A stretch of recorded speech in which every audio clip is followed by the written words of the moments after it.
Alright, this is my revo brushless.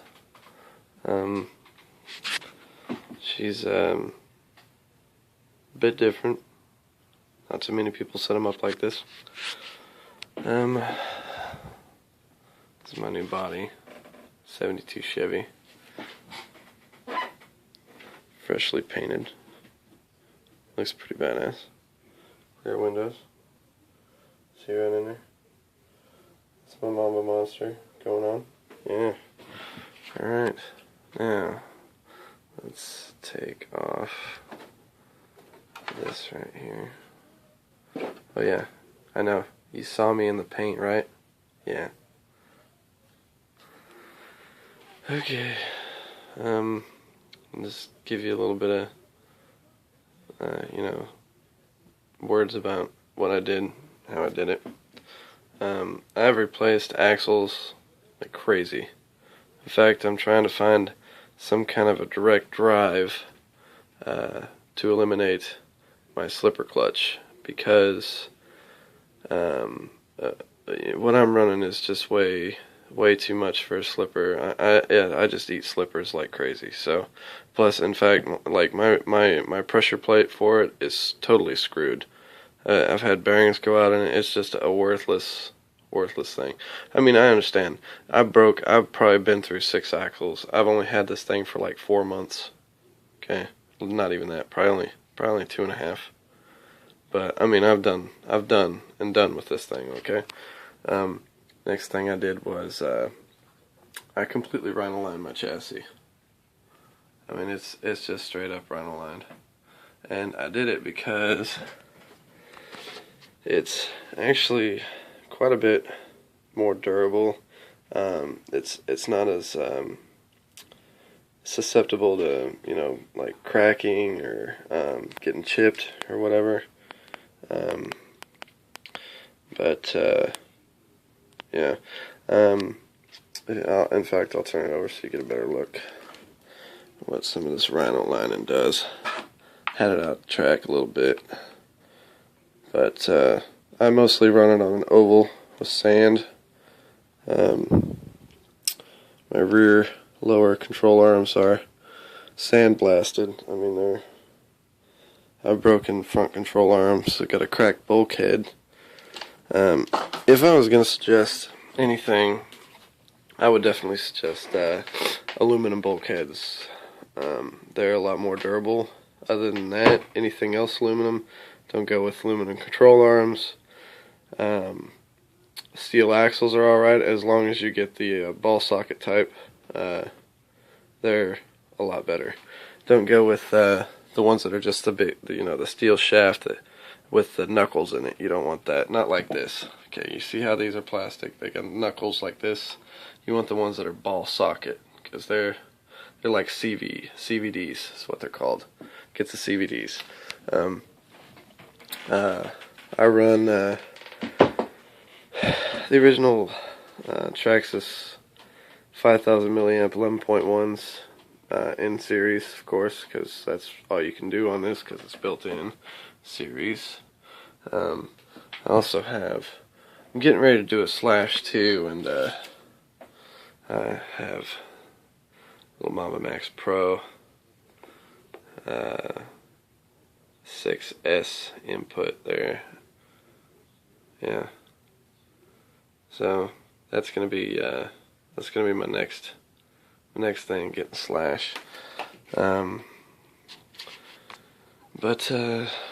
it's a beast, man. I can see why this is the probably, I would say it's the #1 8th scale. Well, they say it's a 10th scale, but it's definitely 8th scale.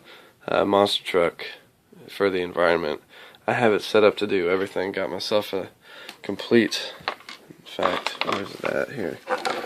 I just built me a second set of GTRs just for these GTRs up here. I actually set up for the stadium that I run at, Bogue Raceway.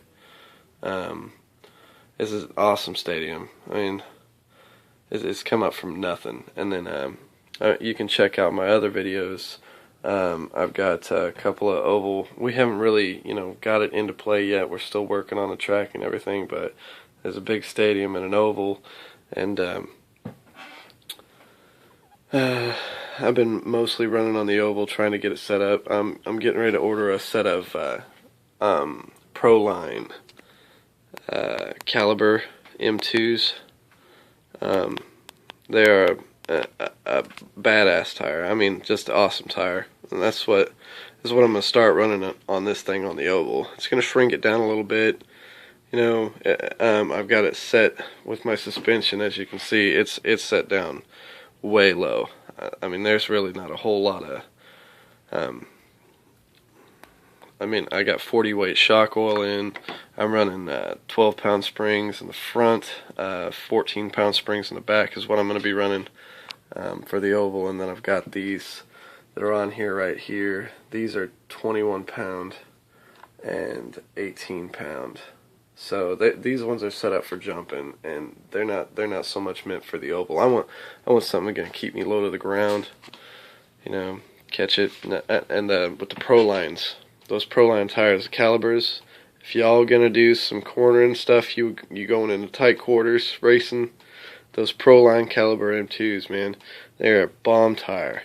I'm telling you, I've never had anything better on a 4-wheel drive. They just hug everything. I don't care what surface you're on. You can be on slick grass, you can be mud, you can be on soft, loose gravel. They still bite. They go everywhere you want them to.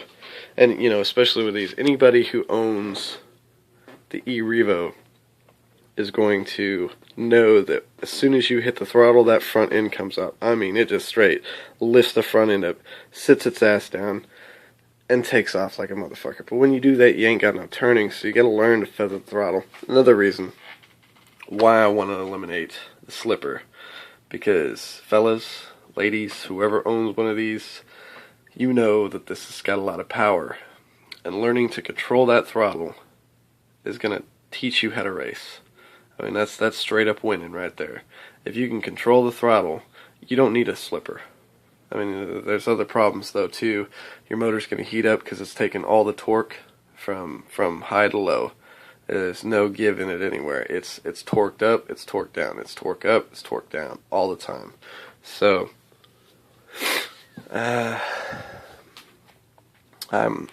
put these long travel suspension in the front too. I'm telling you right now, don't do it. It is unless you're really planning on banging suspension, you jumping a lot, bashing, go ahead and put them long arms in. You'll save your shocks. But if you're just an average Joe, or you go out to the track and you race on a Pro Line track, circuits, whatever, stadiums, don't go with the long arm suspension. It is worthless. But if you're bashing and you want to save your parts, long arms. They're awesome for that. That's it though. I also suggest the wheelie bar. This is custom.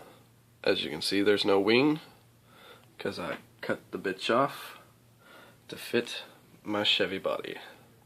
The wing is useless unless you're doing about 75 miles per hour or more. It ain't gonna do nothing for you. It doesn't level it out in the air. It doesn't do nothing. In fact, if the wind is blowing, it is more detrimental to your landing than you could ever believe. So I took it off. Here's my white wing. Don't worry. As soon as I get a white revo body, which this is my old one, it's fucked. As soon as I get my white one, I will have a whole other setup for it. I mean, every time I take it out and drive it, I'm gonna, depending on the scenario, it's gonna be a total change in look and performance. So, anyways, so that's the start to my revo. And yeah, so look me up, man. Check out my videos. There will be more. Bogue RC Raceway. Sorry, better yet, Bogue Sound RC Raceway. We're in eastern North Carolina, right on the coast. Look forward to seeing you at the track, and thanks for watching.